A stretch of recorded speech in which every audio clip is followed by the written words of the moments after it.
Nabi Allah Sulaiman alaihi salatu wassalam, ikhwan, itu sangat cinta dengan kuda. Bahkan ada yang mengatakan bahwa jumlah kuda Sulaiman itu sampai 10.000 kuda. Bahkan ada yang mengatakan sampai 20.000 kuda. Dan kuda-kuda Sulaiman itu memiliki sayap. Dia bisa berlari dengan kencang karena punya sayap. Dari mana kita tahu bahwa kuda-kuda Sulaiman itu punya sayap? Karena ada hadis Nabi SAW ketika Aisyah radhiyallahu anha ketika itu bermain dengan boneka kuda. Dan Aisyah radhiyallahu anha sangat suka dengan boneka kuda yang bersayap itu. Kata Nabi SAW, kenapa kok kuda ada sayapnya? Maka Aisyah radhiyallahu anha mengatakan, tidakkah kau mendengar wahai Rasul bahwa Nabi Sulaiman itu punya kuda yang bersayap? Maka Nabi SAW kemudian tersenyum dan tertawa. Dari hadis ini menunjukkan bahwa kuda Sulaiman itu memiliki sayap. Jadi suatu ketika Nabi Sulaiman itu hendak membariskan pasukan kuda, karena Sulaiman itu diberikan anugerah oleh Allah bisa menundukkan binatang. Lah akhirnya Allah takdirkan Sulaiman ini lupa. Harusnya di sore hari itu dia salat, tapi karena keasikan dengan kuda-kudanya, akhirnya dia pun meninggalkan salat dan baru ingat setelah terbenam matahari. Akhirnya dia pun marah dengan kuda-kudanya. Makanya di sini Allah Subhanahu wa taala mengatakan, "Idz urida 'alaihi bil asyi as-safinatul jiyad." Ketika pada suatu sore dipertontonkan kepada Sulaiman kuda-kuda jinak yang sangat cepat larinya karena memang bersayap. Kemudian Sulaiman mengatakan, faqala inni ahbabtu hubbal khair. Sesungguhnya aku menyukai segala yang baik. Maksudnya dari kuda, karena memang Sulaiman itu hobi dengan kuda. Tapi ketika kuda-kuda itu melalaikan Sulaiman dari salat, apa yang terjadi? Rudduha alayya fatafiqa mashan bisuki wal a'nah.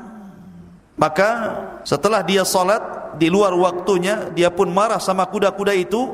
Dia katakan kepada para pengawalnya, datangkan kuda-kuda itu. Maka Sulaiman pun kemudian menyembelih kuda-kuda itu.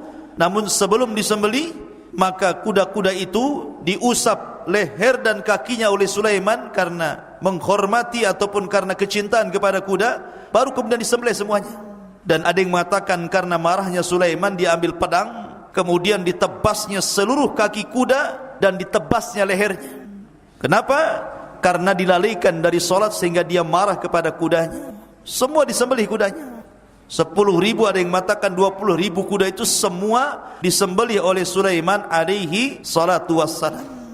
Dari sini ma'asyiral muslimin yang dimuliakan Allah Azza wa Jalla, ada sebuah kaidah, barang siapa yang meninggalkan sesuatu karena Allah, maka Allah akan ganti sesuatu itu dengan sesuatu yang lain yang jauh lebih baik daripada yang ditinggalkannya.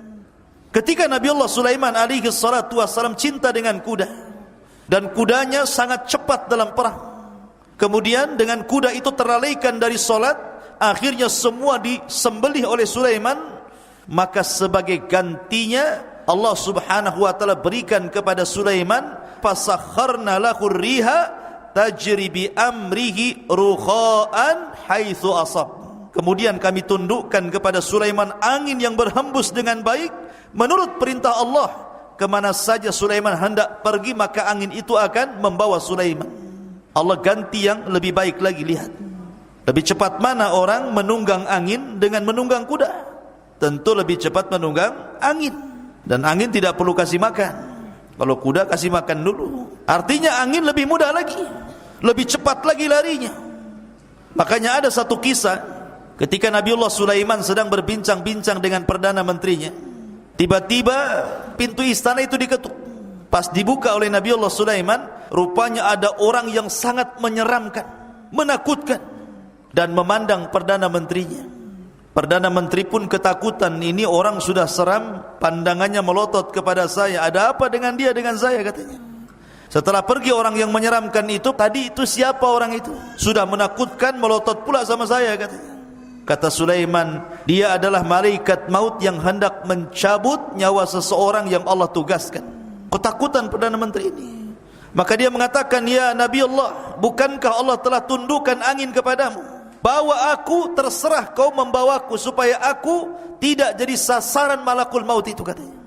Akhirnya Sulaiman pun terbang dengan angin dengan Perdana Menterinya, dibawa ke Urdun, ada yang mengatakan ke India. Ketika sampai saja di negeri itu, rupanya orang yang ditakuti sudah nunggu di situ. Dia menghindar dari kematian, jatuh kepada kematian.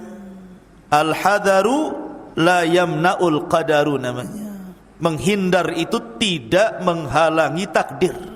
Orang ini menghindar kematian, tapi takdir kematian sudah sampai kepada dia. Tapi lihat bagaimana Sulaiman membawa angin, orang ini dengan angin sampai akhirnya dicabut nyawanya.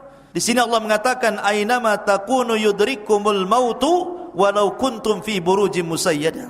Dimanapun kalian berada, niscaya kematian itu akan mengejar kalian walaupun di balik benteng yang sangat kokoh. Tapi lihat bagaimana Sulaiman alaihi salatu wasallam ditundukkan angin sebagai ganti dari kuda-kudanya.